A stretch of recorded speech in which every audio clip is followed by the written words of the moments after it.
Welcome back to Kings of the North. Doug Lesmerises and Bill Landis. Another interesting topic here, Landis. We are doing. Can you imagine if I came on and said boring? Hope we never say that. For 5 days a week, and it's like a Thursday. We're like, this one's boring. We got nothing. We got nothing. This is the most important player for the tenure of a head coach. And we have 16 different head coaches, some of them current, some of them recently retired, most of them from the North, some of them from the South, some of them currently employed but at a different school. Mm-hmm. And the idea is, if you took this player away, you would change that coach's tenure, success, history, all those things at a place. And so I think this is an interesting exercise because there are some coaches where it was easy to discern this, Bill. I think there are some where it's very difficult because they had so many good, important players. There was definitely one that I did where it's like the answer is not a player. It's maybe a coach, an assistant that they hired that really made the difference, but that's not the exercise. So, they would have had a different player in there. It's not like you had to play with 10 if you didn't have this guy. But I think you think about it like a replacement level player. If they didn't have this guy was defining. They helped them get over the hump.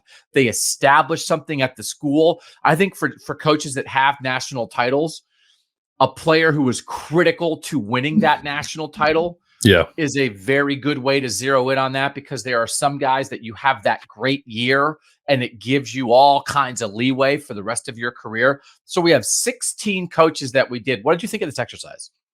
It was fun. I thought a couple of the ones that I had, I think were rather obvious, but it was also it was kind of fun to go through, like just a double check, right? Like to make sure that the obvious answer was actually the obvious answer. But it was difficult. It was I had two coaches who have won multiple national championships. So it was hard to decide which of those championships was most important. And then of those championship teams, who was the most important player on those teams. But it was an enjoyable exercise for sure. So here are the 16 coaches that we did. So if there's a program, a coach that you're really waiting to hear, we'll give you the layout. Nick Saban at Alabama is where we're going to kick off. Then Matt Campbell, Iowa State. James Franklin, Penn State. PJ Fleck, Minnesota. Kirby Smart at Georgia. Kirk Ferentz at Iowa. Jeff Brohm at Purdue. Jeff Brohm is now the head coach at Louisville, but we're looking at his Purdue tenure. Jim Harbaugh at Michigan. Brian Kelly at Notre Dame. Kyle Whittingham at Utah. Urban Meyer at Ohio State. We're not doing Ryan Day. We're doing Urban Meyer for Ohio State. Mark D'Antonio at Michigan State. Jimbo Fisher at Texas A&M, which is just, little cram it in there. We got to fit or cram it in. Dabo Sweeney at Clemson. Luke Fickell at Cincinnati. And then Chip Kelly at Oregon, which we saved for last because Chip Kelly helped sort of redefine college football. It was a different style of play. You sort of needed very specific kind of guys to maybe have that success. So I'm very curious. That's yours. Mm-hmm. Your reasoning and explanation for the Oregon player that you picked. And so again, we wanted to do a lot of current coaches, but we can't do Dan Lanning at Oregon right now. It wouldn't make any sense. Right. And there are some guys who are, we can't do Matt Rule at Nebraska yet. And to do Matt Rule at Baylor, he wasn't, you had to have a little longevity to even be in this discussion, right? Yeah, I think so. I think anything shorter than a 4-year tenure is probably pretty hard to figure out the answer to this. So length and success, which is, that's a tough combo, but that's kind of what we're looking for overall with all these coaches. So let's dive in. Let's get into this. And we're going to start with Nick Saban. We talked about the Nick Saban hole on our last show. I hope we talk about the Nick Saban hole more on future shows.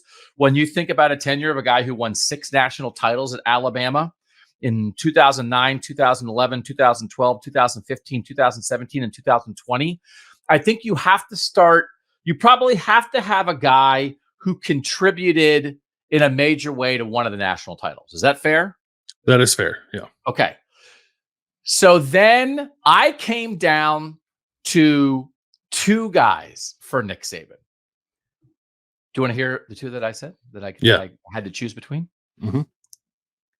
One is Minkah Fitzpatrick, who as a safety was a starter as a true freshman in 2015 when they won the national title, was awesome in 2016 when they lost the national title game to Clemson, and then was like won the Thorpe Award, was the best defensive back in the country in 2017. So he was a starter for two national championship teams, and the other year he was a starter. They lost to Deshaun Watson in one of the great games in college football history. He is like a prime part of all the great defensive players, and this is part of it with Saban is they win in 9, 11, and 12. They win 3 out of 4 years, and then they don't win in 13 and 14. And it's like, okay, like you're looking for like this second wind of the Saban era, right? I mean, obviously they're close in 14. They lose to Ohio State in the playoff. But I thought Fitzpatrick was sort of like defensively the leader and defining player of the second wind of the Saban era. Did you think that would have been a good choice? I think it would have been a good choice because it also feels like the defining player of Nick Saban's tenure should probably be a defensive player. Doesn't it? Doesn't it feel like that? Yes. It does, doesn't it? Yeah. But that's not what I did. And I picked Jalen Hurts. And this might be counterintuitive, but here's my case. So here are Nick Saban. People know this. Here are Nick Saban's starting quarterbacks for his first 8, 9 years at Alabama.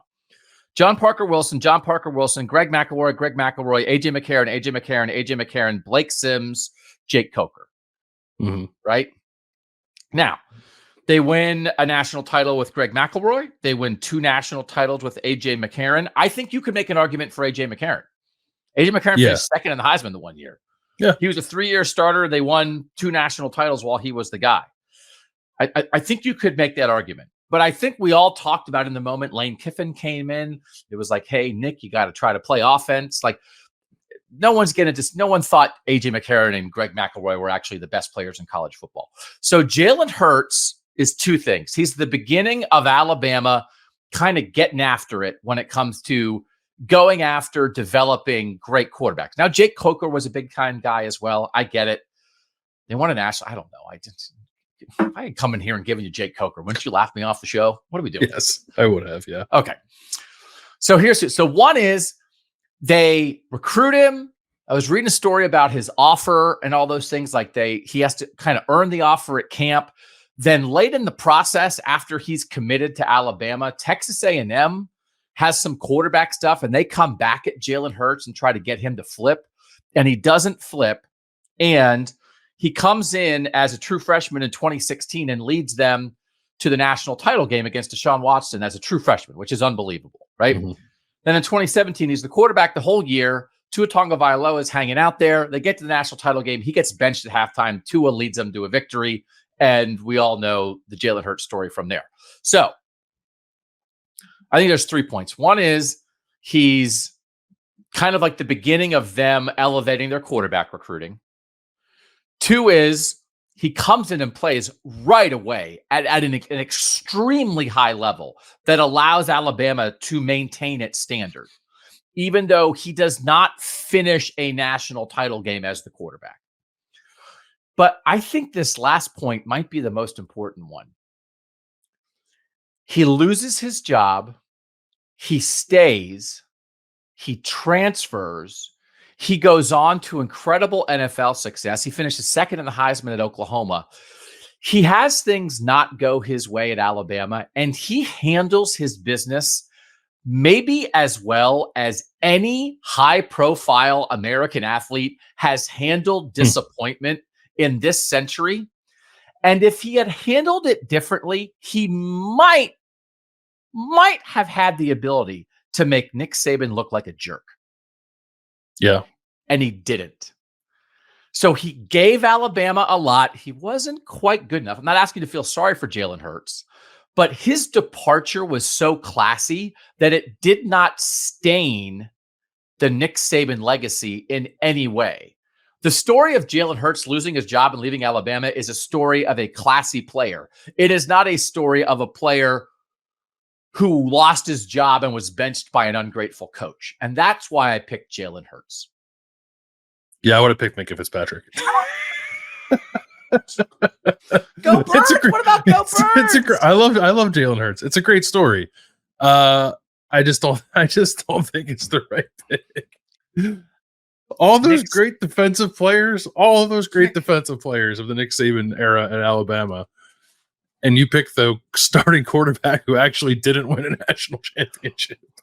But he didn't. But nobody. Does anybody think Nick Saban's a jerk? They don't think he's a ruthless. I think a lot of people think Nick Saban's a jerk. Yeah, because he's Nick Saban. I don't think he's a jerk. But My anti-jerk argument fell flat. I for real. It's also because Jalen Hurts didn't play as well last year. You're a little bit out on Jalen Hurts right now. He could have. Yeah. I actually, now that you mention it, I have issues with two people on your list. Utah. Oh yeah. Oh no. There's a lot of birds on this list. Bill's an Eagles fan. If people didn't know that. Okay, so you would pick Minka Fitzpatrick. So we have our first disagreement. Do you think there's not like another? I mean, we split this up to do the research, but like there's so many other good defensive players. I was trying to look like to go through the All-Americans from his first 3 titles. It's like I don't know, pick an All-American. It's like CJ Mosley. It's like I don't know, is he better than? I mean, it's just they're everywhere. I don't know how you would pick one. Yeah. And you could have gone the running back route too, I guess, if you wanted to go like Mark Ingram or Derrick Henry or something like that. Like, yeah. It's just like it's Saban, so it feels like it needs to be a defensive player. I think the majority of Saban's tenure was marked by incredible defense, right? I know they kind of flipped it at the end, but all but one of his national championships are marked by incredible defense.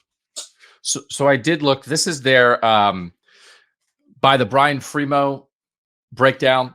We like to use that to define how good an offense and the defense are. The national ranking of his national championship defenses. Ready? First, second, 22nd in 2020 when they became an offense first team. Yeah. So meanwhile, their offenses those national title years, 8th, 2nd, 20th, 8th, and then first in 2020. But no one's going to pick one of their receivers or Mac Jones as their most important player, even though their offense in 2020 was spectacular. Okay, disagreement. All right, number 2 is Matt Campbell at Iowa State. Who did you pick for this?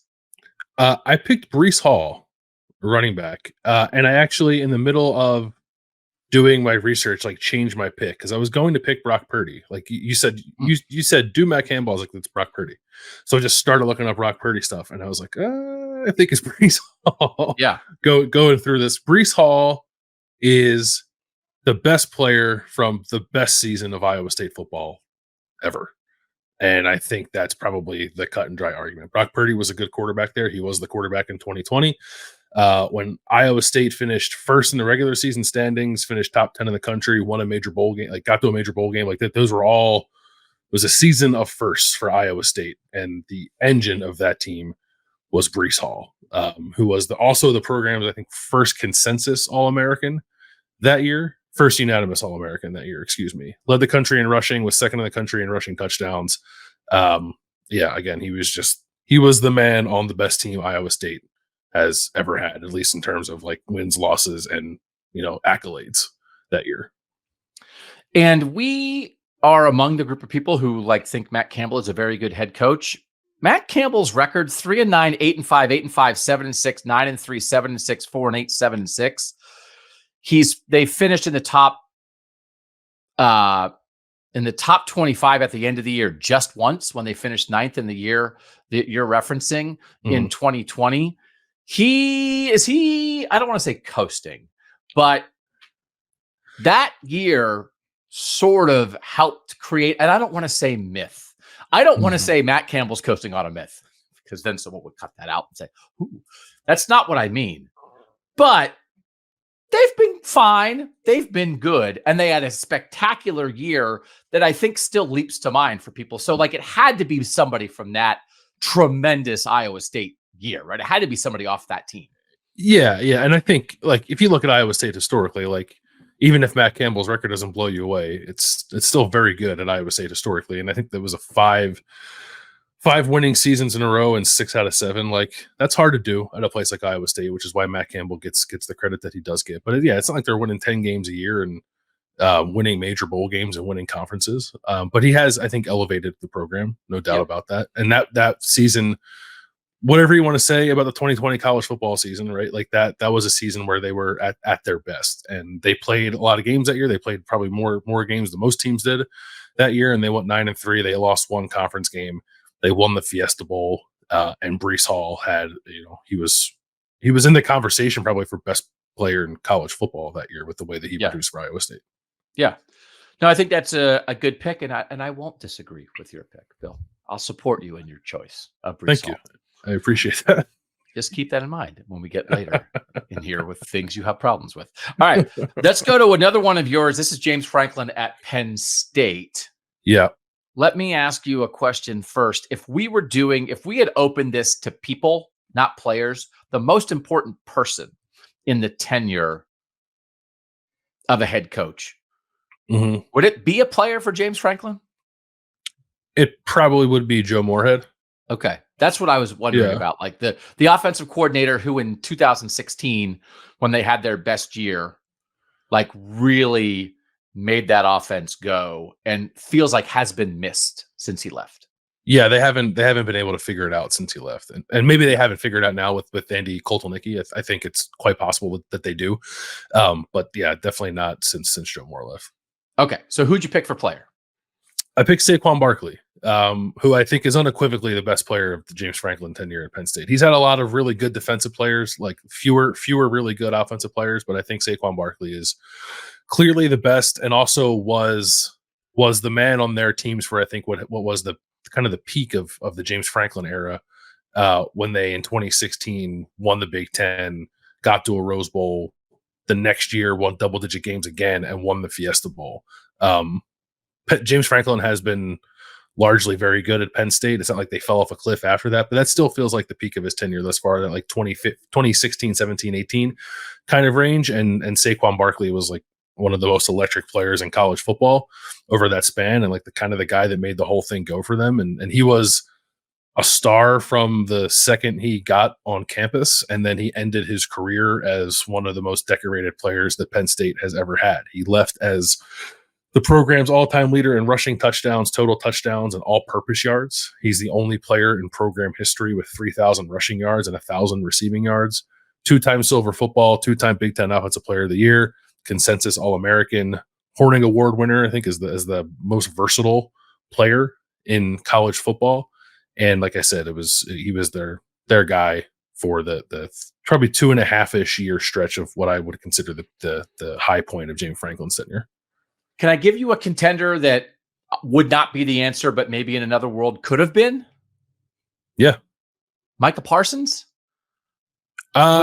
With the year he had, 2019, he's as good of a line. He wins the linebacker of the year award in the Big Ten. He's, I think, as impactful of a defensive player as there is in the country. They're great in 2019.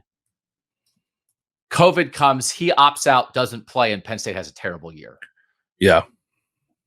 I think you could put him there. The thing, my view on Micah Parsons' time at Penn State is complicated by the fact that Penn State did not use him the right way. Yes. Like, he is, I don't know, the best pass rusher in the NFL right now, and they played him on an off-ball linebacker. And he was very good at off-ball linebacker, but like, what could have been? They played him where he was supposed to play. What if they would have done what they are currently doing with Abdul Carter? Right. Like, so that it just takes away from it a little bit, but he would have been a great pick for sure. I think you can maybe make a Trace McSorley argument, but I feel like Trace McSorley and Saquon Barkley are kind of the same sort of time frame, and I would definitely put Saquon ahead of Trace, I think. Yeah, if James Franklin could have Trace McSorley as his quarterback every single year, do you think he'd take it? Yes. Yeah. Guaranteed, like certainty, high floor. You know what you're getting. It's not a Heisman finalist, but you can, as Trace McSorley proved, when you have good players around you, when you have a good defense and a guy like Saquon Barkley in your backfield, you can win with him. Yeah. And we've talked a lot about, I think, the idea of Penn State eventually elevating their quarterback play, like once upon a time when Justin Fields was committed there, and then to get Drew Aller, and what a lot of people still think Drew Aller could be right now is like, let's build off the Trace McSorley standard. Mm-hmm. But also it's like, if you know you got Trace McSorley, let's build a defense and roll with that. Yeah, I think you take that most years, I think. Yeah, I would agree with that. Also, Saquon Barkley, former Rutgers commit, which I knew, but I always forget. And when I get reminded of, like, man, what could have been Saquon at Rutgers? Would that be a great show to do, like biggest decommitments in the history of each Northern program? Like the guy that you could have had but didn't. We have two right now: Saquon Barkley at Rutgers and Justin Fields at Penn State. What a fun episode that would be. It was funny looking. Because I had Georgia in this exercise too, like going back through, like, oh, who's the highest rated commit in the history of Georgia? It's Justin Fields. Who's the highest rated commit in the history of Penn State? It's Justin Fields. Yeah. Where did Justin Fields play? Ohio State. So that's next May. If we're still here, be like the biggest guys who got that. Actually, not a bad show. The guys who got away. The guys that got away. Yeah, the guys that got away. All right, this one's me. And I was torn on this one too. I think you have a chance to disagree with me here. And it's PJ Fleck at Minnesota. And it's got to be a guy who was a super important dude in 2019 when Minnesota had its best year, when Minnesota beat Penn State, when Minnesota was a 10-win team. Minnesota was awesome in 2019. And I think similarly to Matt Campbell, PJ Fleck, who I think is a good coach, I think Minnesota is a solid football program. They are living off the peak of 2019 a little bit when they were, and then they blew a game at the end of the year. They should have been in the Big Ten championship game. But 2019, Minnesota had it going on, right? It's got to be from that team, does it not? Yeah, that was a great PJ Fleck Minnesota team. It has to be from that group. Yeah. So I had two choices, one on offense and one on defense. And to me, it came down to Rashad Bateman as a receiver and Antoine Winfield Jr. as a safety. Who would you have picked? Rashad. And one of the things I looked at was their win over Penn State, which was a huge win for them. Rashad Bateman had 200 receiving yards in that game, and Antoine Winfield had 2 picks in that game. Yeah. Bateman or Winfield? I really like Antoine Winfield Jr., so I would have picked him. What do you think I picked? I think you picked Winfield. Oh, you do? You're giving me credit. I thought you were like, Doug likes offense. He's a skill guy. Ding dong. I did pick Antoine Winfield Jr. because I went back and I watched some of the highlights from that Penn State game. I watched the 2 picks, and like, he's making plays that not every safety makes. Right. And his second pick was reading the quarterback coming from off the play in the red zone and jumping in front of a play and making the interception like at the 7-yard line in what I think was a 1-score game. And it's like, okay, they're a completely different team without him. And he has gone on to be a great NFL player. And Rashad Bateman, again, this is like Minnesota's been trying to get back to this, what they had with Rashad Bateman and Tyler Johnson that year as a receiver duo and Tanner Morgan chucking it around. But I just wanted, my instinct was Bateman because that year, by the Brian Freebo index, Minnesota's offense was number 7 in the country and their defense was number 34. So I do think they were like a offense first team in 2019. Yeah. But Antoine Winfield Jr. is not just good. He's like making plays that win games. And so I went with him. I think he's a special guy. Yeah, that's another, I mean, you want to talk about, it's not a guy that got away, but like the fact that Ohio State never offered Antoine Winfield Jr. is like a crime. They thought he was too small. They didn't offer him. And he was like the best defensive back in the Big Ten for a couple of years. There's a couple of those, and it's like if you live in that world too long, it actually will come back to bite you. But I think Jim Tressel would have offered Antoine Winfield. Without a doubt. Didn't. Yeah. Right? Like that's the, okay, well, we don't have to have all 25 of our scholarship offers, all 23 guys in a recruiting class be the absolute highest rated guy at each position. We're going to leave a little bit of room for development, for in-state guys, for, nepotism or whatever you want to call it, like an acknowledgement. You could also call it an acknowledgement of tradition, like that family maybe earned the right for Antoine Winfield Jr. with what Antoine Winfield Sr. was at Ohio State. Like he earned the right to get a scholarship offer and he didn't. Man, that guy's a good player. Holy moly, he's good. Did you consider Tanner Morgan at all? I didn't, because I feel like there was enough evidence of Tanner Morgan after Rashad Bateman and Tyler Johnson left that he was a product of his receivers, and that without them, it wasn't the same thing. So it's nice. I have like a lot of theories about I call it my Juice Williams theory, which happened at Illinois when Illinois beat Ohio State in 2007, and Juice Williams was awesome and had an awesome game, and then he wound up like he started 2 or 3 more years at Illinois and was never quite that good. Mm-hmm.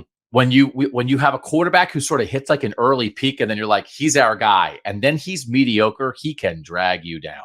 Yeah. Like that. He's not bad enough to bench. And you thought you had something. Like, again, it's like mid-tier programs. If you can get a quarterback early and then build with him and then hope by year 3 or 4 of starting that guy is an absolute stud and he has more experience than he would have gotten at a higher level program.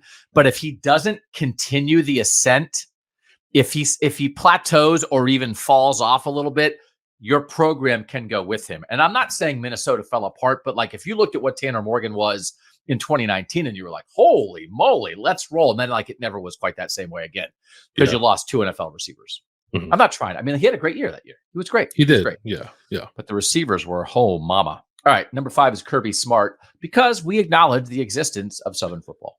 We do acknowledge the existence of Southern football. I went into the Kirby Smart Georgia search like wanting to like make sure it wasn't Stetson Bennett, or like make sure it was Stetson Bennett by like looking at some recruiting, like some of his best recruits, like obviously incredible defensive players like Nick Saban.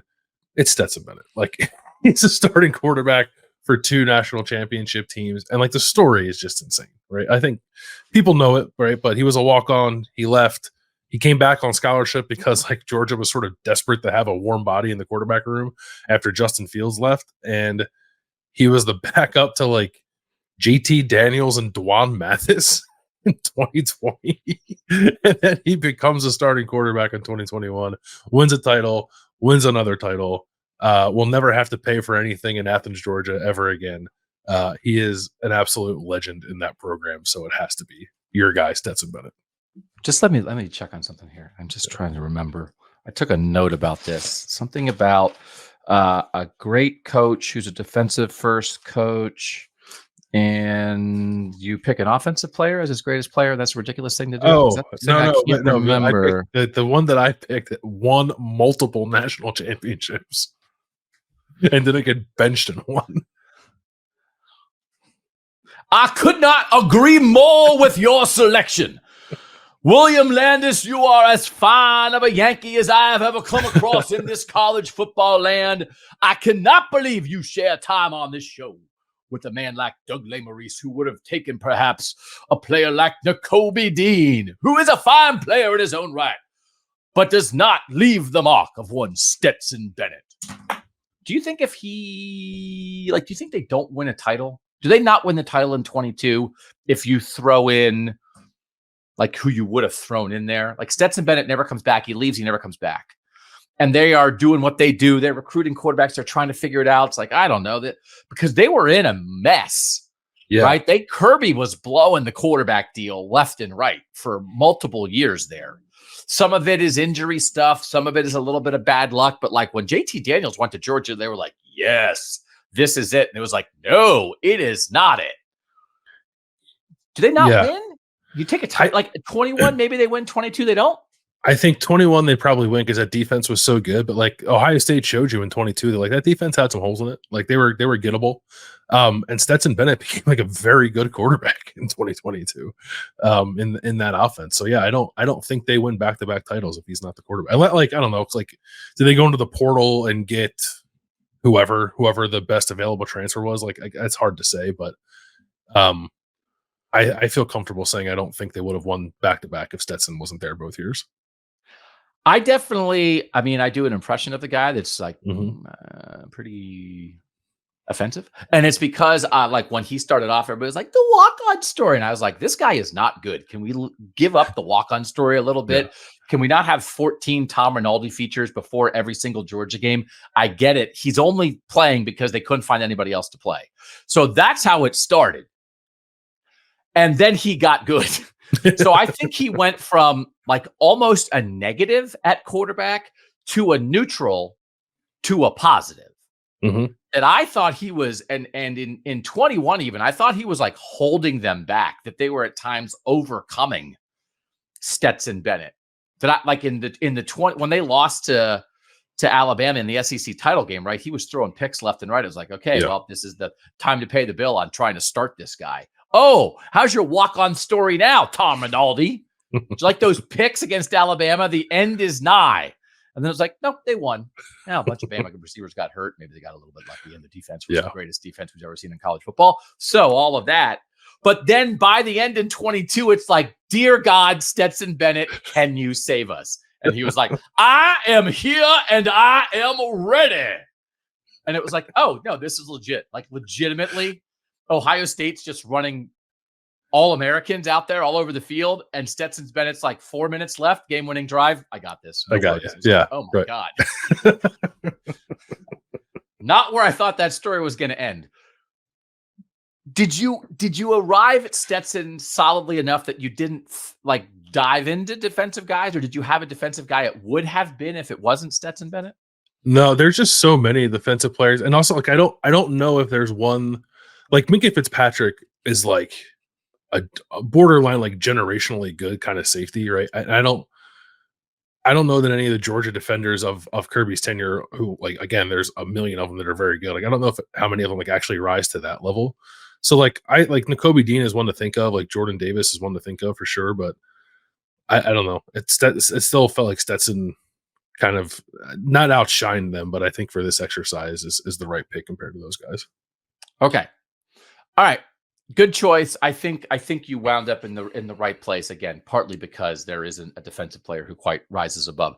6th on our list is Kirk Ferentz, and I felt like it didn't exactly have to be, but I was very interested in the 2002 Iowa season when they went 8-0 in the Big Ten. The same year Ohio State went 8-0 in the Big Ten, and there wasn't a Big Ten championship game, and Iowa and Ohio State didn't play each other. But they went to the Orange Bowl. They were awesome. And it was like the beginning of Kirk Ferentz because he takes over in 99, goes 1-10 to start a rebuild. Then 3-9, then 7-5. Then in 2002, they're like almost as good as anybody in the country. And it's like, oh my God, like this guy can coach. So yes, they were on the precipice of making the playoff in 2015 when they also went 8-0 in the Big Ten and they lost to Michigan State in the last seconds in the Big Ten title game. But I think to have that kind of year that they had in 2002 in year 4 of a coaching tenure just gives you, it builds your capital. And Kirk Ferentz in the back end of his career, not just with Brian Ferentz, but with some of the stuff with the strength coach and some of the accusations of a culture that made African-American players uncomfortable. And then like the rap, like they've had a lot of stuff, right? Kind of at the end here. But the guy in year 4 went 8-0 in the Big Ten and made the Orange Bowl. So I really focused on that. Do you think that was a reasonable way to think about this? Yeah, I think so. I think when it was similar to me, well, I guess I'll talk about it when I get to Clemson. It's like there's a sustained run of success, and like which point do you choose to focus on? But I think it makes sense to like focus on the thing that kind of got you over the hump and sort of lined you up for that success. Yeah. So then if you were picking a position for Kirk Ferentz, what position would you pick? I mean, you could definitely go offensive line or tight end or like really anywhere on defense. So yeah. I don't know. I was kind of curious where you went. So I went offensive line and I went Robert Gallery, who wound up being the number 2 pick in the NFL draft. He was a 3-year starter at Iowa. He started in 2001, 2002 and 2003. In this 2002 season that we're talking about, he starts all 13 games at left tackle, is a first team all Big Ten player. 2003, they come back. Iowa's really good again. He wins the Outland Trophy as the best lineman in the country. And then like turns out like he's a bust in the NFL, but he is like, I think helps form mean, Kirk Ferentz was an offensive line coach in the NFL. Had this, it's not like just a reputation. Kirk Ferentz knows how to coach offensive line, but this is like the piece de resistance of like, this is what I can do. This is what I can mold. This is what I can shape. And he helps them win. And so looking at the 0-2 team, like I looked at Brad Banks, the quarterback. I do think Dallas Clark was the tight end in 0-2. Mm-hmm. And I know Dallas Clark is like a defining player in Iowa history, but he wasn't a 3-year starter. So I was also sort of thinking like tight end or offensive line, but Gallery, man, was number 2 pick in the NFL draft as a left tackle. I landed on him, and the fact that he was important in 0-2, I landed on him pretty easily. Yeah, when I think of Iowa football and like the two, I don't know why, the 2 players I think about first are Robert Gallery and Chad Greenway. Yeah, I was thinking about Chad Greenway too. So, like, and I know I'm sure Iowa fans could give you 10 other really good, compelling options that would even be better than those 2. But I don't know why those are the 2 names that popped in my head immediately. So I probably would have landed on Robert Gallery too. Like Dallas Clark was a unanimous All-American in 2002. Like, it would have been a perfectly reasonable pick. Obviously, they had very good tight ends after Dallas Clark that you probably could have picked. Sean Green, you probably could have given some thought to. Could have picked a punter. Or Nate Kading, maybe. Yeah, for real. I mean, I thought there's another coach that I almost picked a punter for. So like there are, and like that's not an insult. But like if you sat down Kirk Ferentz right now and was like, dude, we've been doing this for almost 3 decades. He's the best player ever coached. You'd be like, if you gave him a couple drinks, Tory Taylor, man. Tory, come on. What are we doing? It's Tory Taylor. Like, again, like the gap between how good you are at your job and everybody else is at their job. It's like, you want to make a case? I don't know. Make the case. Yeah. But Robert Gallery was a monster, and he helped them go 8-0 in the Big Ten. He was a monster. He was like quite literally larger than life. He was like a pro wrestler. Yeah. And so like, it's one of those things that if like, it's like, he's like the Orlando Pace, right? Like that kind of thing. It's just Orlando Pace went on to a Hall of Fame career in the NFL and Robert Gallery didn't, but that's not really what we're talking about. We're talking about how good you were at your school as a college player, and this guy was as good as anybody in the country. Yep. All right.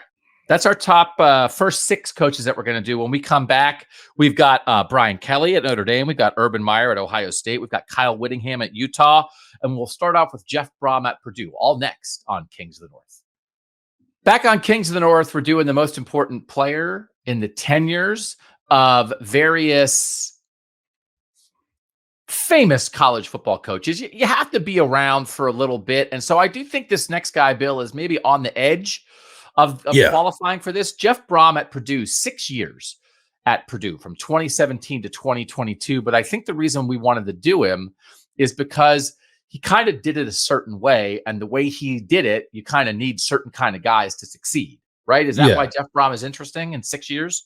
Yeah. And I think we wanted to work in maybe a less obvious program too. So like that was part of the reason why I wanted to do Purdue. And I felt like Jeff Brohm was there long enough. And when I suggested we talk about him, I initially was like, this is an obvious answer.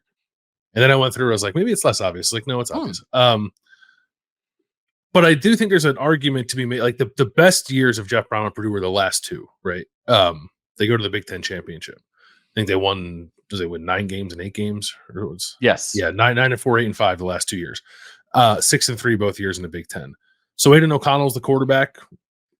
I don't know. You could pick him. David Bell's like the best receiver of that stretch. I think you could pick him. I don't know if any of that comes to fruition offensively without Rondale Moore doing what he did in 2018 for Purdue. So that was my pick. Kind of like a not sad, like Rondale Moore's fine. He got to the NFL, but you only got 1 year really of Rondale Moore. He was electric as a true freshman in 2018, was an All-American, just like kind of took things by storm immediately. He set a program record for all-purpose yards in his very first game at Purdue in 2018. He was just a freak from the second he showed up on campus. Then he got hurt in 2019, and then like 2020, people were unsure like whether or not he was like opting out of the year, and he said like he was hurt. He only ended up, I think, maybe appearing in 1 game that year. So you didn't get the full potential of Rondale Moore in college. But that first year, man, was as electric as you'll ever see, I think, from a college player. Just what he was able to do with the ball in his hands as a receiver, as a rusher, as a kick returner. He kind of was that offense. And Purdue wasn't an incredible team in 18. They finished 6-7, but they did beat Ohio State. Ohio State could do nothing to stop Rondale Moore in that game. And he set a bunch of single season records and was a consensus All-American and was a Big Ten freshman of the year. And I think was like the guy that told people that what Jeff Brohm was trying to do at Purdue offensively could work with the right pieces. So that is why I landed on Rondale Moore. And I think this might be an exception to the rule of trying to find the season that defined a coach and then finding the key guy in that season. So yes, Jeff Brohm made the Big Ten title game in his final year. But I think if you asked people in the program and if you asked fans, like, what, take one away and keep the other. Big Ten West title in 2022, win over Ohio State in 2018. What would you keep? I think they'd keep the Ohio State win. And right. Rondale Moore, as you said, was the Ohio State win. 12 catches, 170 receiving yards, 2 touchdowns, 2 carries for 24. So 14 touches for 194 yards on offense in that game. And like made Ohio State look silly in addition to returning 3 kicks and 1 punt. Like in a moment, in a snapshot, Purdue played Ohio State and Purdue had the best player on the field. Right. Yeah. Magic. Like that's a magic college football moment. It's a magic college football night, and people know all the reasons for that. But you can have all the pixie dust and emotion and all those other things around it, but you've got to have a dude or two to help you do it. And Rondale Moore was the dude that allowed all those things to happen. And by the way, he did have David Blau, who went on to be an NFL quarterback, throwing the ball to him. He threw for 378 yards. But Rondale Moore, as a true freshman, was like, oh, Ohio, as you said, oh, how's it going for Ohio State? They can't stop a Purdue freshman. They absolutely cannot stop him, no matter what they do. And it's like, wow, how often have you ever seen that? Yeah, I mean, never. And you might never see it again. He was originally committed to Texas, which I maybe knew and forgot. He was from Indiana, started his high school career in Indiana, finished his high school career in Louisville, Kentucky at the same high school that Jeff Brohm went to. So that was like a little bit of a connection there. And then like they got Rondale Moore to decommit from Texas and come back home to Indiana and play for Purdue. And Ohio State was trying to get him at the end there too, once he decommitted from Texas. Like everybody was after him. And there's a lot of these situations where I do think there are players who are capable of making a mistake by going to a bigger school and getting lost. And Rondale Moore for me is a great example of like he could have gone to almost anywhere in the country, but instead he chose to go to a place where he was the offense and it worked. Yeah. And also, like in terms of this being the most important guy for Brohm, this is a Brohmified recruitment because, as you said, it's Trinity High School in Louisville, right? Like that. Even though he started his career in India, I don't know that he goes to Purdue if the head coach at Purdue isn't from his high school. So this is a Brohm specific commitment, as well as I'm going to use you in this offense, and it turned into. He wound up being a 2nd-round pick with all those injuries and not playing that much, right? Like one good year of college football made him like a top 50 NFL pick. So it worked. Yeah, it definitely worked, but there's a little bit of like, man, like what if like 3 full years of Rondale Moore? You want to talk about magic? Like that's what's one of the most magical college football players maybe we've ever seen. If he gets 3 full years, it might be a statue. Like not to be hyperbolic. I guess that is the definition of hyperbolic. They would have built a statue of him. He had a really good game against Ohio State. A couple more of those, there'd be a statue. There's not a Drew Brees statue, so maybe I should chill out a little bit. Okay, that's a good pick. I think it's the right one. When you said, like, I know who it is. Oh, wait, maybe not. But yes, who else did you thought maybe Aidan O'Connell was the other option there? Okay. Yeah, or David Bell. Okay. Both those guys were really good. That 2021 season, I think it was. They were pretty prolific on offense. I do think O'Connell is smart as like he was a walk-on, right? And it's like Jeff Brohm develops him into a guy who winds up starting NFL games as a rookie and leading Purdue to the Big Ten West title and getting to Indy. Like that's Brohmified as well. So I think that's a very good runner-up to Rondale Moore. Jim Harbaugh, this is difficult. Because if we were playing the game of name a person, it's Mike Macdonald. Yes? Yes. And I said a million times, I think everybody agrees with the transformation at Michigan begins with Jim Harbaugh reshaping his staff after 2020. So they had some good players. Jabril Peppers was a good player. Jabril Peppers was in 2016 like everything. He was their best defensive player. And then when they put him on offense and snapped him the ball as a Wildcat quarterback, he might have been their best offensive player. You could make a case for Jabril Peppers, right?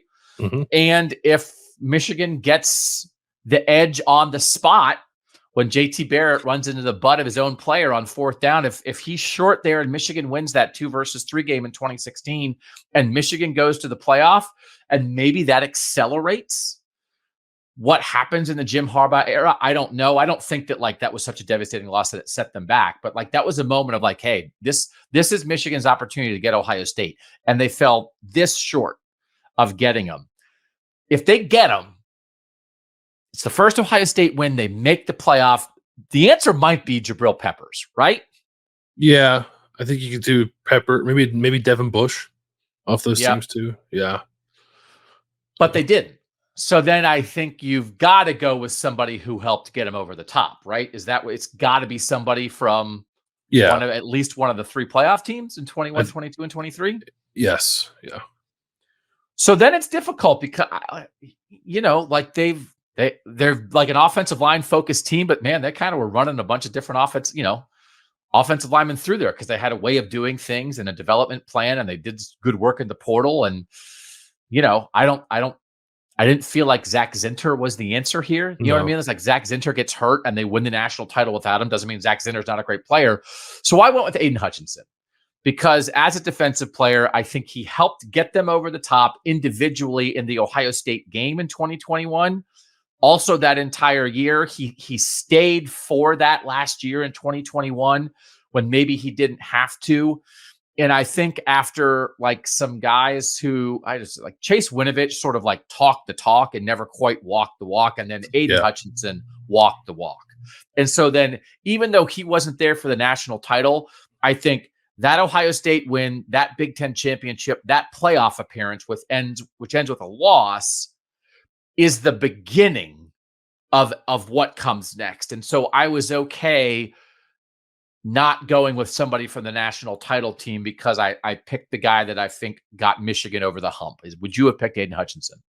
I probably would have, but there's obviously a strong argument for JJ McCarthy. I think there's a really strong argument for Blake Corum.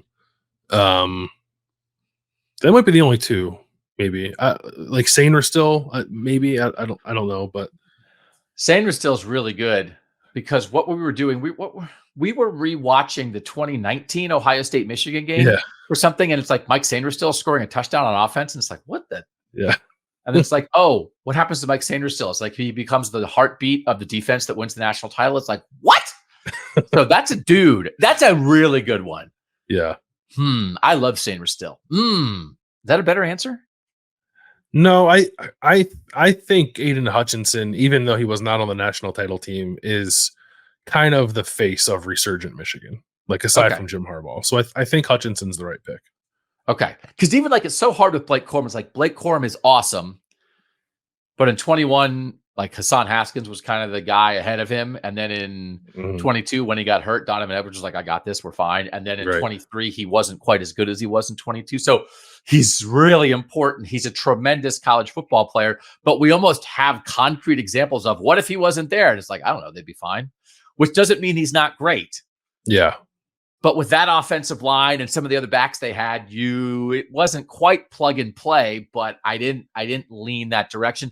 And then JJ, again, in the end, they recruited, developed a top 10 NFL draft pick at quarterback and only used 54% of him when he was there. Right. Yeah. Yeah. Which I think is a pretty sound argument against not picking him, but he was. You talk about guys who had a hand in the longest stretches of this 3-year run. It's JJ and Blake Corum. Blake Corum, because even in 2021 against Ohio State, Corum wasn't the starter, but didn't he have a couple pretty long runs? Yeah, he had the devastating killer 50-yard run in the third quarter. Yeah, so he wasn't the starter, but he played a part in that win, and then he was just awesome. Even though he didn't play much in that game in 22, he was awesome for that season. And then like last year, very important, right? Not as productive, but still very important last year. So I don't know. I still think Hutchinson's the right pick. I would probably go Corum 2, maybe Sainer still 3, McCarthy 4. Okay. Not John O'Corn. Not John O'Corn, not Wilton Spate, not who was the guy? Shea Patterson, who was the first one? Who was the first one that came from Iowa? Jake Rudock. Oh, Jake Rudock, yeah. Rudock, who's actually really good. Jake Rudock was like, oh, Harbaugh's got something going here. Yeah. But yeah, no, I think this is the right choice as well. I didn't feel like it was a super hard choice, but I probably didn't consider Sainer still as much as I should have. All right. Another guy who's no longer at his program, Brian Kelly. We're doing Notre Dame Brian Kelly. Who you got? Yeah, I think it has to be Manti Te'o, which is like it was a little odd picking him only because like it was 2012 is a long time ago. Yeah, it's like Brian Kelly was at Notre Dame for a good stretch. Like you're almost tempted to pick somebody more recent, but it's like I don't know. I'm not going to pick Ian Book because he was the quarterback of a team that got to the playoff, right? Like Manti Te'o, wasn't he was their quarterback twice for playoff appearances? Yeah, Manti Te'o was the best player on the defense that was the engine of a team that got Notre Dame to the national title game. Like I know it didn't work out well, but I think that guy's got to be the pick. And he was prolific in doing so and nearly won the Heisman Trophy. And I think in a lot of ways, like helped validate the early years of Brian Kelly when like not Notre Dame was like kind of good immediately under Brian Kelly and much better than they were under Charlie Weiss. But I'm sure there were questions at the time. I can't quite remember of like whether or not Brian Kelly was the right guy for that job, even though he had won a ton at Grand Valley State and had won a ton at his previous 2 stops before Notre Dame. It's like, this is a different level. Can you do it here? And they go to the national title game, kind of on the shoulders of Manti Te'o. So there was you could pick a couple of offensive linemen, running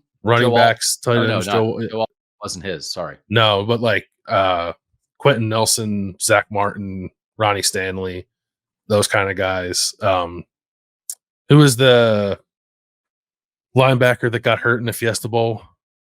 Right. Jalen Smith. Right. No, I covered that extensively. Yes. Yeah. Yes. So there are a lot of very good players in the Brian Kelly era at Notre Dame, but I don't think anyone quite rises to the level of Manti Te'o. It's weird because Manti Te'o is more famous because of the off-field catfishing girlfriend stuff. Mm-hmm. But I also think it may reduce the respect for how good of a football player he was at Notre Dame. And also the fact like he didn't become a star in the NFL, but like this guy was an unbelievable college football linebacker. So I think he's the right choice. Right. He was, he had like, I think he had almost 500 tackles in his career, which like if you played after like 1995 is almost unheard of. Yeah, I think this is right. I think this is the correct pick. And again, there's not enough, there's not really a quarterback that springs to mind. There's not another skill guy that rises to, guy finished second in the Heisman. So I think this is the right choice. Yeah. All right. Kyle Whittingham for me at Utah, 2 decades of getting it done with the Utes. This to me is very similar to Kirk Ferentz there's something that happened early in Kyle Whittingham's tenure that again, it's not like he's been coasting off of it, but when you do this, it's the exact same year. It's in year 4, just like for Kirk Ferentz. In year 4 as a head coach, Utah has the best year that Kyle Whittingham ever had. They go 13-0. They win the Sugar Bowl. They finish number 2 in the final AP poll in 2008. And this 2008 season, it gets him out of the shadow of Urban Meyer, right? Because Urban Meyer had done the same thing at Utah and then used that to jump to Florida. And when you have that kind of season, they went 13-0. Right?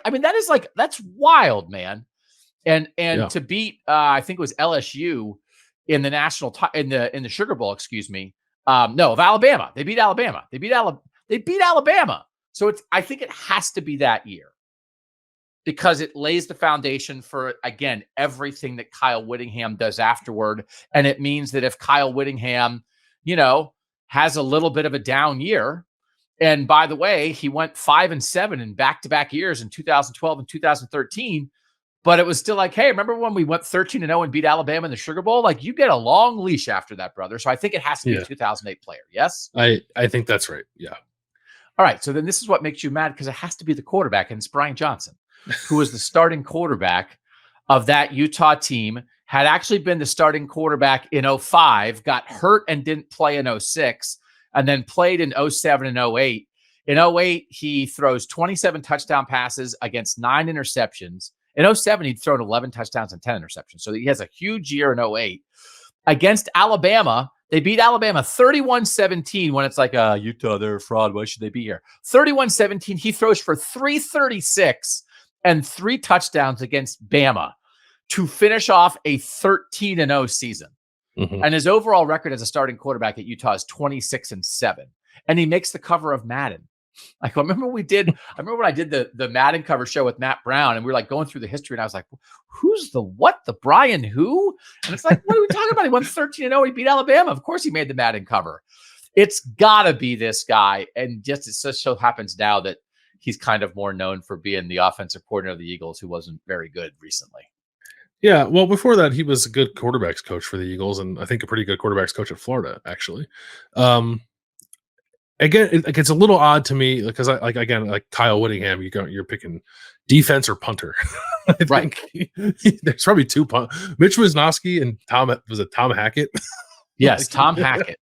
I was looking at Utah All-Americans under Kyle Whittingham, and there was like a punter and a kicker, and I was like, is this where I'm going? Is this really where I'm going? But no, it's not where I went. It's not. I don't think you can pick a guy like that, though. So I think Brian Johnson is fine, especially if you're using that season to kind of lead you to the right answer. You could go later in the tenure, right? Like, did you consider going like Cam Rising, like, and the last not last year, but the 2 years prior to that when they won the Pac-12?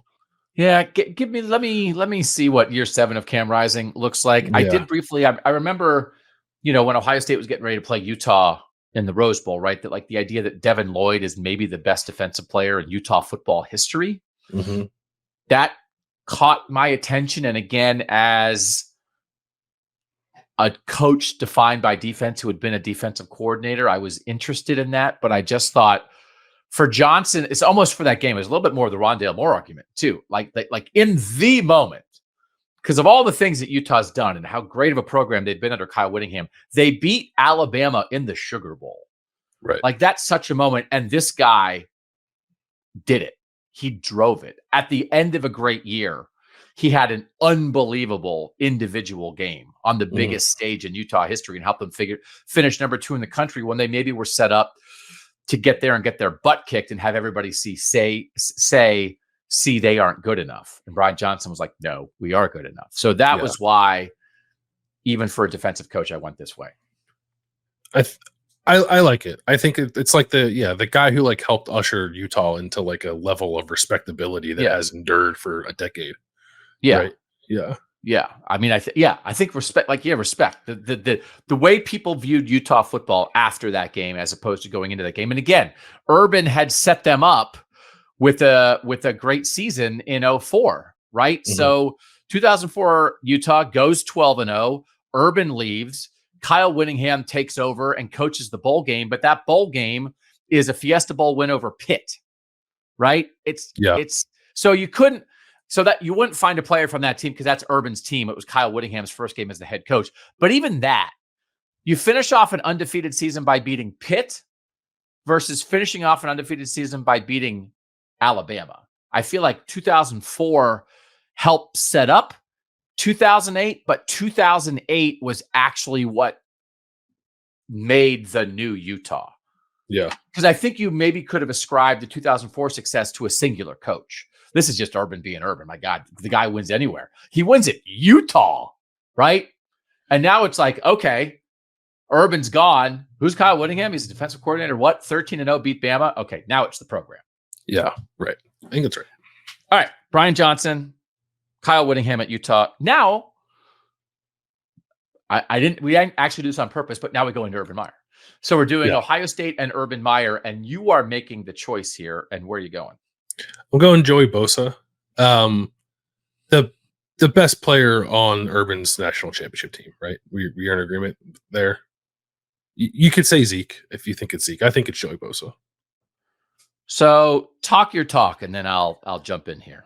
I think Joey Bosa might have been like actually the best player in college football that year. So it's easy for me to get there. Like Zeke went off on that run. I am in no way dismissing or trying to make that seem less significant than it was. But I think the course of that season matters. I think like Urban like going down in the Florida and getting Joey Bosa to come to Ohio State in the first place, like kind of helped set the table for some stuff. I wouldn't say he was the most influential recruit that Urban had. I think that's Von Bell, who I did consider for this. But Joey Bosa, I think, was influential nonetheless, including helping get his brother, who was also a very good player, to go to Ohio State.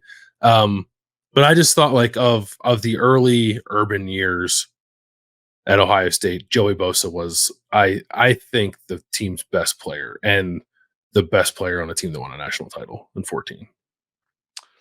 So here's where I might differ is the run that Ezekiel Elliott had in the Big Ten championship game and the playoff games against Alabama and Oregon, where he ran for like whatever it was, 700 yards in 3 games. Mm-hmm. I don't know how many running backs would have done that. And as great as that season was, they had to get over the top in the playoff with a third string quarterback. And they did it by pairing Cardale Jones's passing ability with Zeke absolutely running over and through people. And so if you take Zeke off that team and just have a different good running back in there, I don't know. I don't know if it's like, okay, like we don't respect the passing here, although, you know, a lot of people talk about Cardale Jones threw the ball down the field better, and that actually opened it up. But like Zeke was so monstrous in that 3-game sample that I don't know that I would disagree with your argument that Joey Bosa was the best player on the 2014 team, but I think Ezekiel Elliott was the best player in the playoffs in those 3 games in 2014 in a difficult situation. And I might lean Zeke here. I might.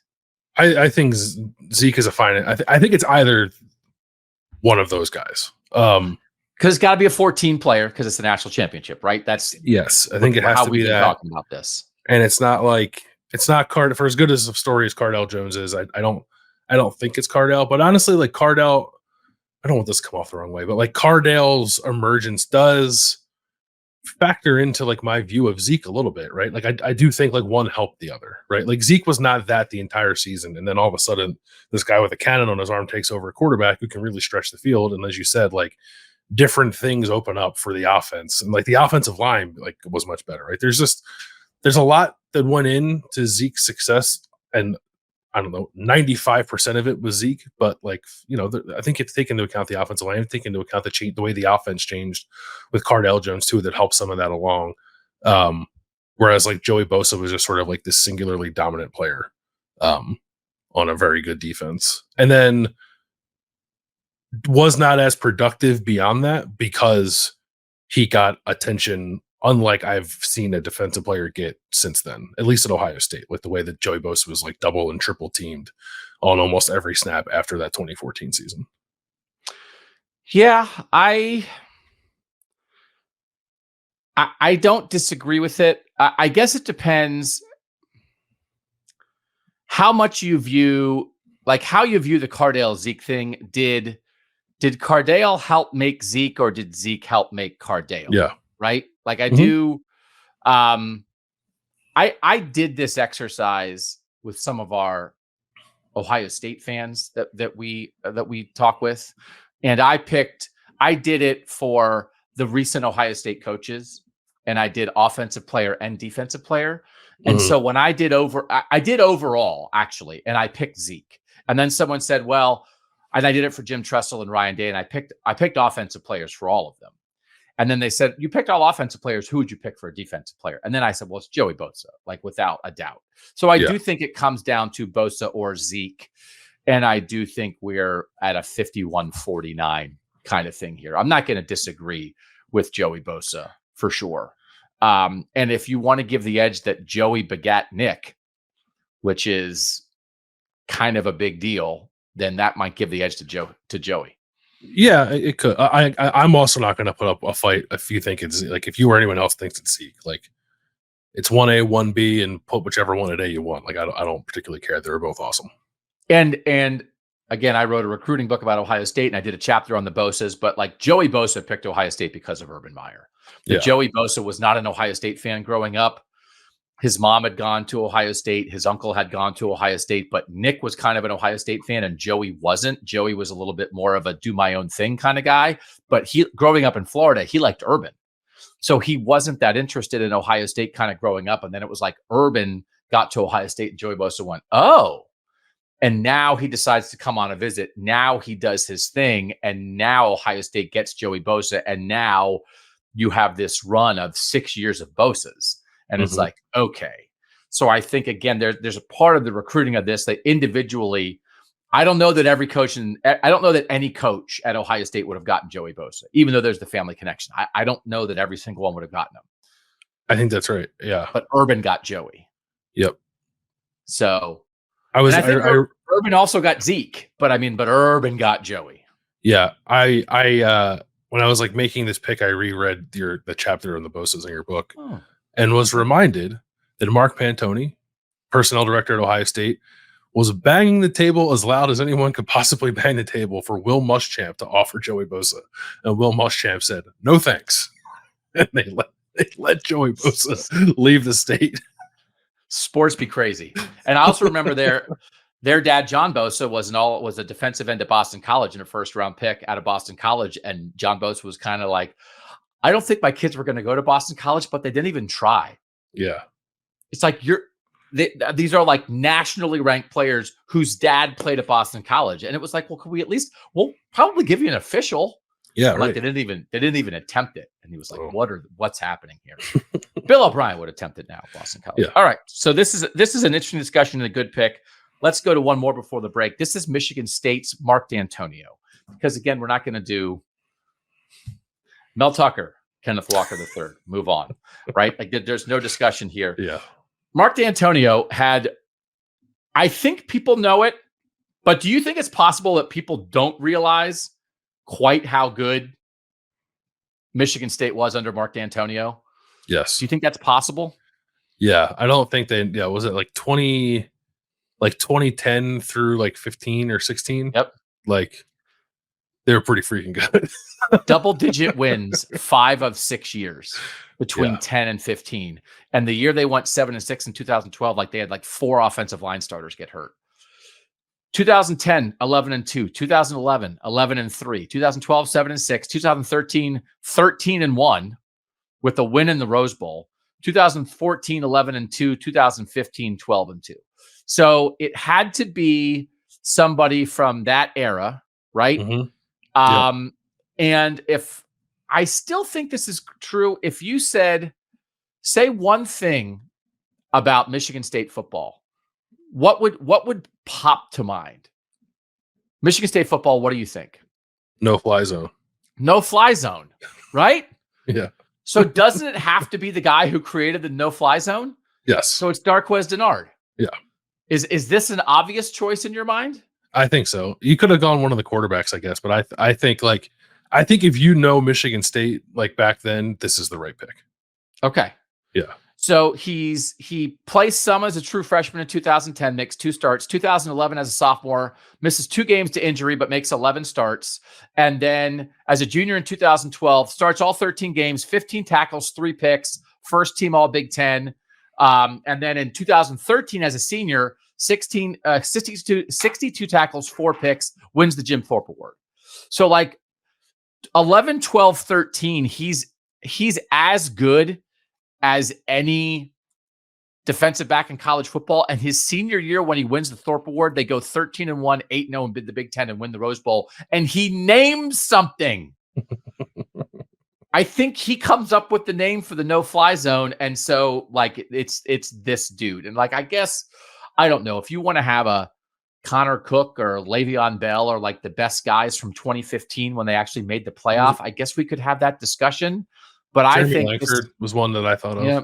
Yeah. He like I think it's this guy though, because again, this is finally like a defensive first coach where we're actually picking a defensive player, which we didn't do for Nick Saban. We didn't do for Kirby Smart. We didn't do for Kyle Whittingham. Yeah. So this I think is defining. Was Connor Cook was the quarterback of the team that beat Ohio State in the Big Ten championship, right? Yes. So Connor Cook's the quarterback in 13 when they beat Ohio State in the Big Ten championship. Then he is the quarterback in the regular season in 15 when they make the playoff, but he's not the quarterback in the game when they beat Ohio State in the regular season in 15 because he's hurt. Got hurt. So Tyler O'Connor didn't win that game. Yeah. So but he's there a long time and wins a lot.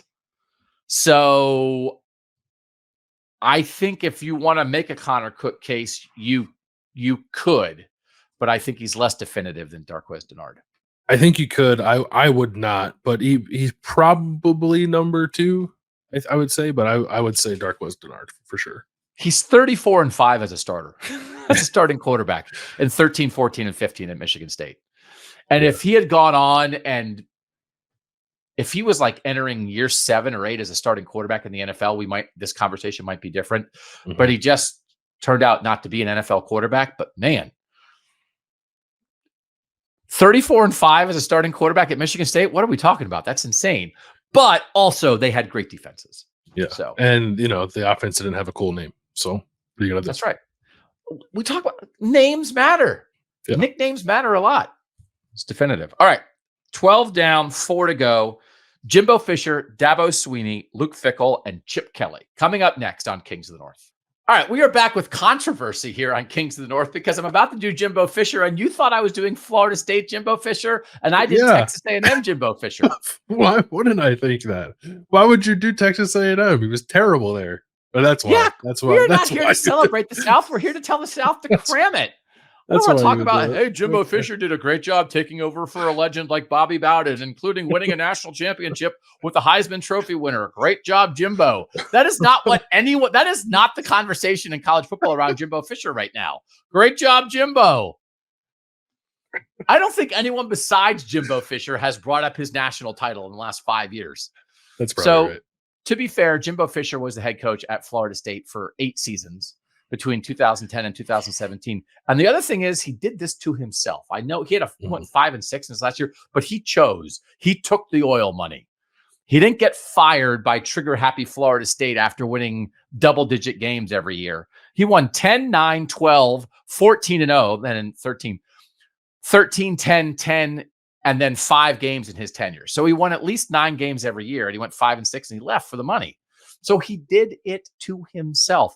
So I wanted to do, when we were figuring out who we're going to do here, it's like, well, we're going to do some Southern coaches. We threw out Jimbo. It's like, well, it's because you can be defined by failure. Can you not?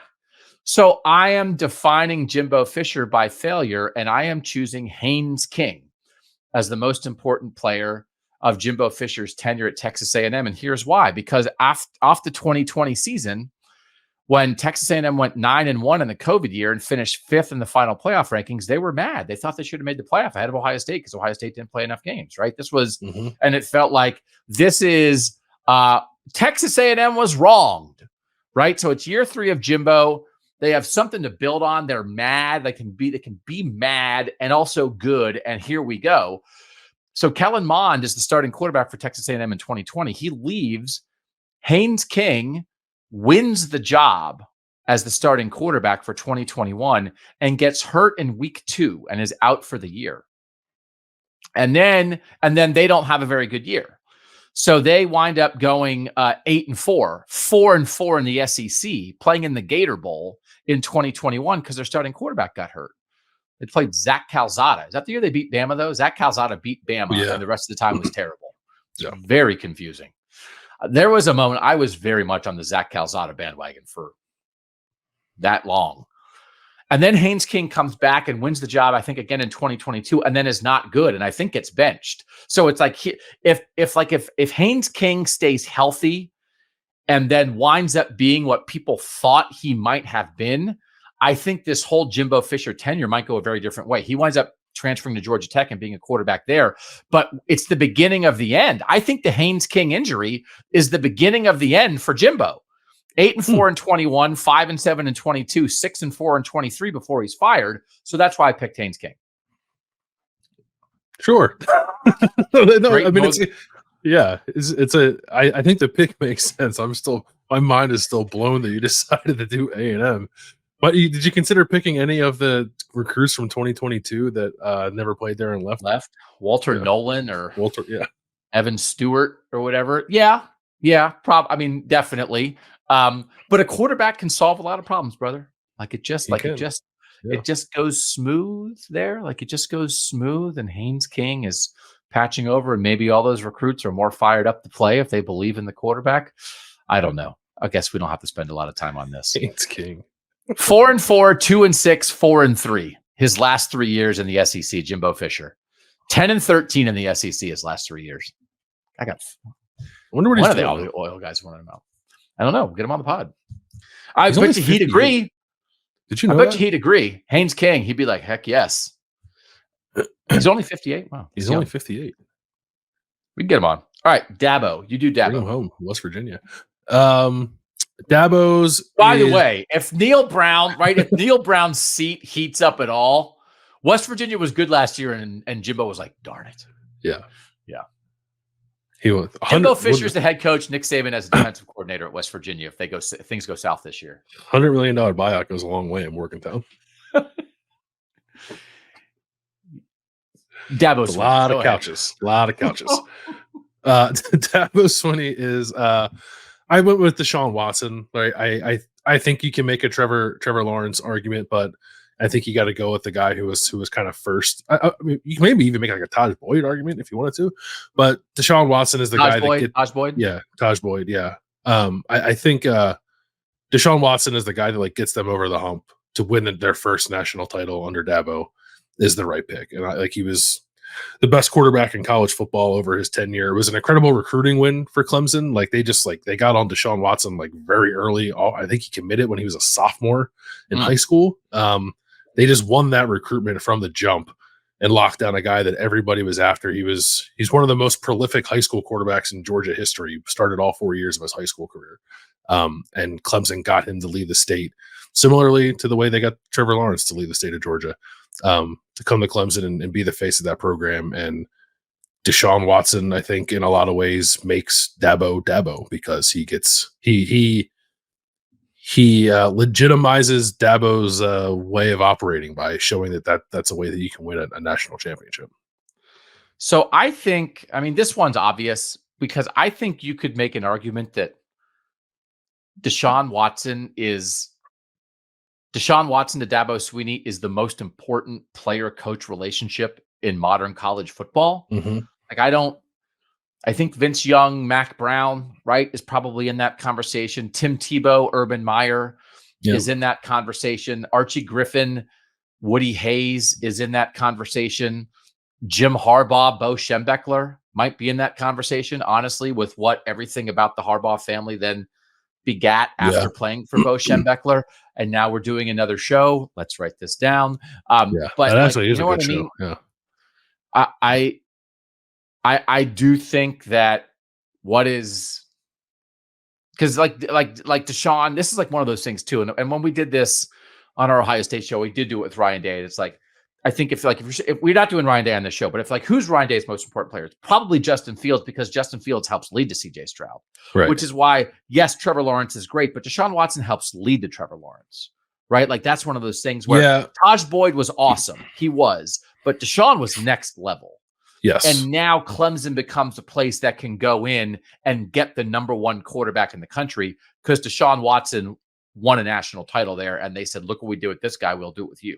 Yeah. And I was actually looking to see, because I thought the same thing, right? I think almost anybody would. I was trying to find exact quotes from Trevor Lawrence around the time of his recruitment that might have referenced that. And I couldn't find them, but of course that had to be part of the equation, right?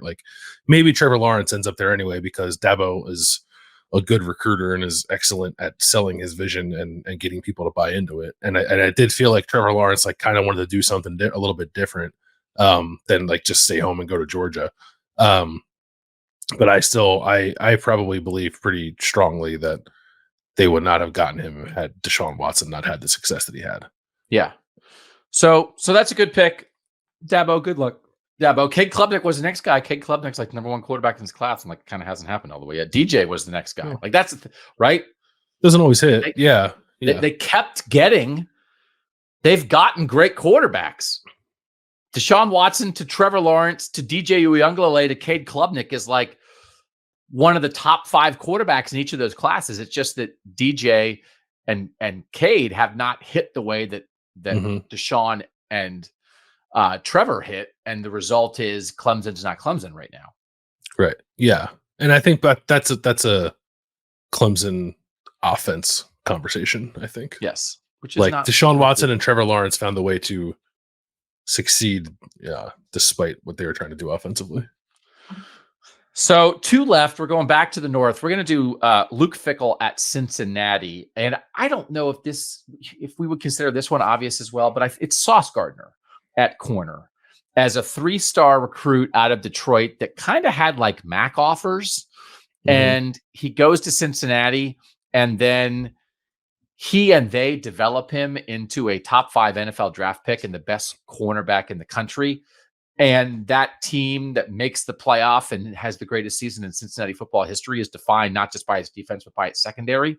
So, Kobe Bryant, great player, actually won the Thorpe Award that year, which was kind of confusing because Sauce was the better player, but like they had other really good players in that secondary. And you know what? It's hard to win if you don't have a quarterback, and Desmond Ridder was super important to that. But I think like the way Luke Fickell has gone about business as a college football coach, first as an assistant and then as a head coach, I mean, what he's really good at, I think, is identifying like 3-star guys with a lot of upside and then developing them. Like Darren Lee is a standout guy at Ohio State that he did that with. And Sauce is the example here. And if Luke Fickell can go out with his staff and find and develop more Sauce Gardners, then Wisconsin's going to be in great shape. But I think this is the obvious pick. I think it is. I maybe you consider Desmond Ridder, but I think it's got to be Sauce. Like again, defensive coach, defining defensive player from the best time from the best portion of that tenure. Obvious. And I thought it was worth doing Luke at Cincinnati because it's a successful Northern team. Yeah. And he's still a Northern coach. And it tells you something, I think, about what Luke Fickell wants to do at Wisconsin and what Cincinnati still, I think, is capable of doing at Cincinnati with Scott Satterfield or whoever is coaching there down the line. They've run a lot of good coaches through there, but there are 3-star kids in the Midwest that if you find the right ones, they can be defining players. And you don't have to go beat Ohio State or beat Michigan or beat Penn State for a kid. You just go find a kid that they aren't looking at for whatever reason. And Sauce is the epitome of that. Yeah. Last one, maybe the most interesting one. Chip Kelly at Oregon.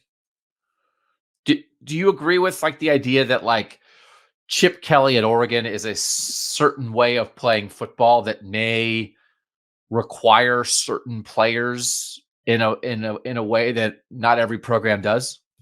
Yeah, I think that's right. Which is like still even that way hard to describe, but yes, it's like a particular flavor of football that I think a lot of people have tried to mimic since Chip Kelly's heyday in Oregon and have not always succeeded. Some have. The thing that was, I guess I did know this because I was reminded of it when Ohio State hired Chip Kelly, but like Chip Kelly was only the head coach at Oregon for 4 years. Right.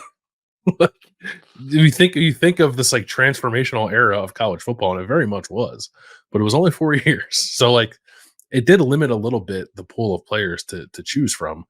Unless you want to go like through his years as offensive coordinator, then like you can expand it. But like his era as a head coach, I think there's one clear answer, and it's LaMichael James, Oregon running back. Okay. Was it difficult for you at all to not pick quarterback, or is LaMichael James, because he's like an undersized, speedy guy, right? He's like a specific type of running back that in the Chip Kelly offense flourished. So you are hitting that specific dude idea with this running back, right? Yeah, it's like and like LaMichael James was a good recruit, or a fairly highly rated recruit, but it's like a guy like borderline unassuming, or like a guy you think to yourself like, this is not the right size, like, or combination of skill sets that we need at like a larger program. Like a guy that's built like this can't necessarily be successful at the highest level of college football. but Chip Kelly finds a way to maximize guys like that. And he very much did. And he very much did with Michael James, who played the first 3 years of Kelly's tenure, right? Yeah. So Kelly was there from 2009 to 2012. When Michael James is Oregon's number one running back from 2009 through the 2011 season, starts as a true freshman after the first game because LeGarrette Blount punches a Boise State defender. Yeah, punching. And that is how Michael James gets the job. And then all he does after that is amass 5,668 yards from scrimmage with 57 touchdowns. He is currently 19th all time in FBS career rushing. And if he played his senior year, he would be number one. He's 1,323 yards shy of Donnell Pumphrey, who was the all-time leader. And Michael James would have ran for that many yards as a senior if he had come back for his senior year at Oregon. So it's not just like, hey, Chip Kelly had this fun little college football player. It's like, no, Chip Kelly had this fun little college football player who was among the most prolific producers at his position in the history of the sport. So 3-time All-American. He was Oregon's first unanimous All-American. He was a Heisman finalist in 2010. Like, he was a certified dude, and I think a guy that was like, I don't know that Chip Kelly needed validation when he took over because the reason he got the job was how good his offense was, but it was like, Chip Kelly's Oregon, this is what it looks like. Get a load of Michael James. All right, so let me offer one other alternate idea, right? Because if you're trying to focus on like the quarterback running this system, right? Mm-hmm. Marcus Mariota played 1 year for Chip Kelly. Yeah. So Chip Kelly's quarterbacks were Jeremiah Masoli for a year, Darren Thomas for 2 years as the head coach, and then Marcus Mariota for 1 as a freshman. Yep. In 2012. And then Mariota is the starter in 13 and 14. 14, he wins the Heisman, leads Oregon to the national title game, goes down as honestly one of the great players in college football history. From Hawaii, and like he is there because of Chip Kelly, right? Like what he sees, what Chip Kelly is doing at Oregon. Washington comes after him hard at the end to try to get him to flip. He doesn't flip. He stays with Oregon. And so much of Mark Helfrich is just like the fumes of Chip Kelly, right? It's like, okay, well, once he kind of had to do it on his own, it didn't last. Yeah. The fact that like Chip Kelly's system attracted Marcus Mariota, he recruited Marcus Mariota. He did play Marcus Mariota as a freshman, but then he left before Marcus Mariota's reached his greatest heights. Argument? I didn't think so because Chip wasn't the coach when Marcus Mariota was Marcus Mariota. Like, I think like you're right. Like there's something there with like Chip finding him, and like I think Marcus probably being like the perfect quarterback for Chip's system, and that's why Chip went out and got him. But it's like they just never really got to do it together, so I didn't consider him. Can I read you a story from ESPN.com on November 14th, 2012? It's a story by Brandon P. Oliver. Read a couple paragraphs. In June 2010, a pair of overlooked quarterback recruits committed to the Oregon Ducks within 3 days of each other. 2 years later, they have taken the college football world by storm. Again, this story is being written in November 2012. In August, few outside of College Station, Texas had heard of Johnny Manziel. Outside of Eugene, Oregon, even fewer knew about Marcus Mariota. Now in November, Manziel is generating Heisman buzz after a historic upset of Alabama, while Mariota is piloting in a Duck squad that seems destined for the BCS title game. Manziel and Mariota committed to the Ducks within days of attending Oregon's summer camp, but neither raised so much as an eyebrow. Instead, Ducks fans were more focused on Gerard Randall, a quarterback rated number 26 in the ESPN 150 from Florida, who committed in mid-June. Randall was the number 8 quarterback in the class, while Manziel was number 39. Mariota was ranked 123 as a quarterback, the 123rd quarterback in the class, and only had a Memphis offer before the Ducks came calling. Anyway, did you remember that Johnny Manziel and Marcus Mariota were both committed to Oregon? I didn't know that. No. Did you know that? No. I feel like I should now. Now I feel bad.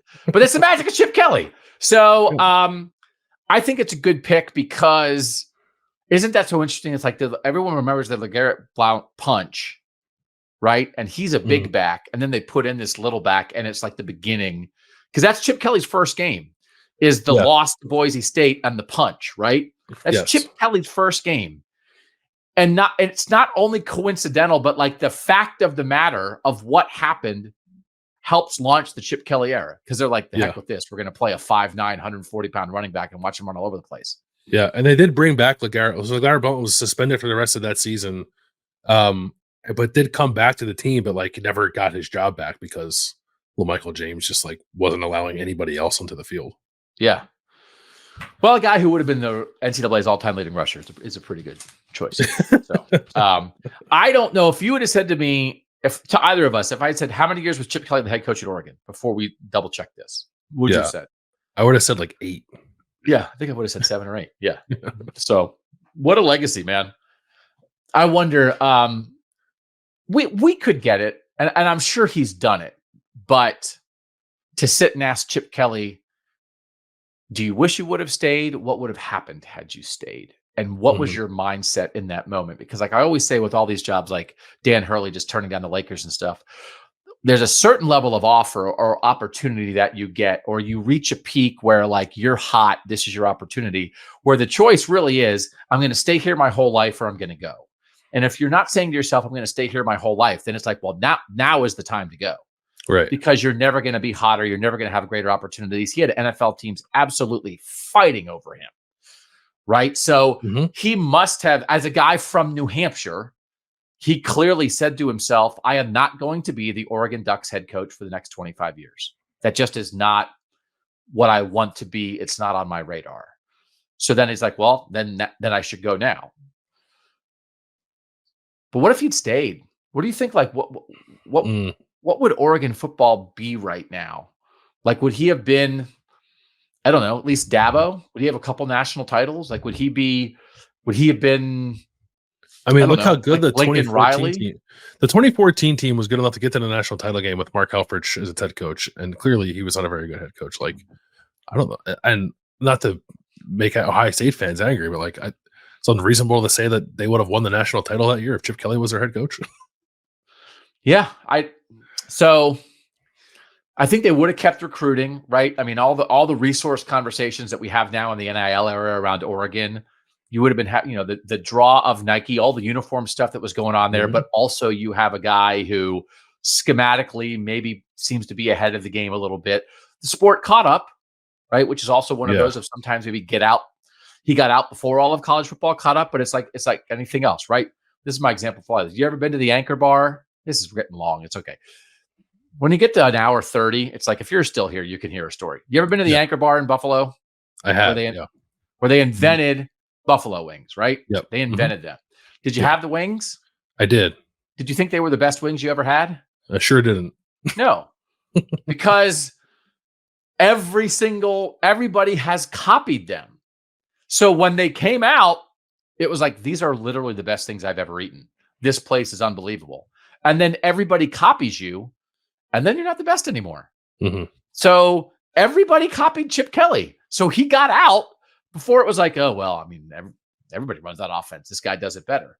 So if you don't want to be the Anchor Bar, then go take your shot somewhere else. Go open a Chili's. He went and opened a Chili's in Philadelphia. It was good for a year. It was good for a year. And then he personally hiring every person at the Chili's. And it was like, Chip, really, you don't have to be in on every interview to every hire. He's like, no, I got this.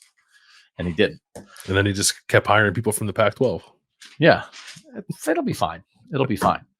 We'd love to have Chip on to talk about that. God. All right. I feel like we put a way to make me angry 3 different ways about the Eagles. I know. During this So I cannot believe Jalen Hurts, Brian Johnson, Chip Kelly is like the angry Eagles.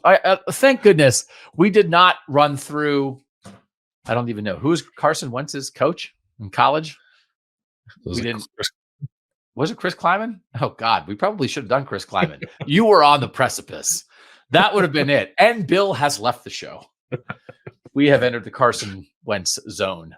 All right, we appreciate you guys making us part of your week here on Kings of the North. More stuff coming, just coming down the pipe. There's always something new.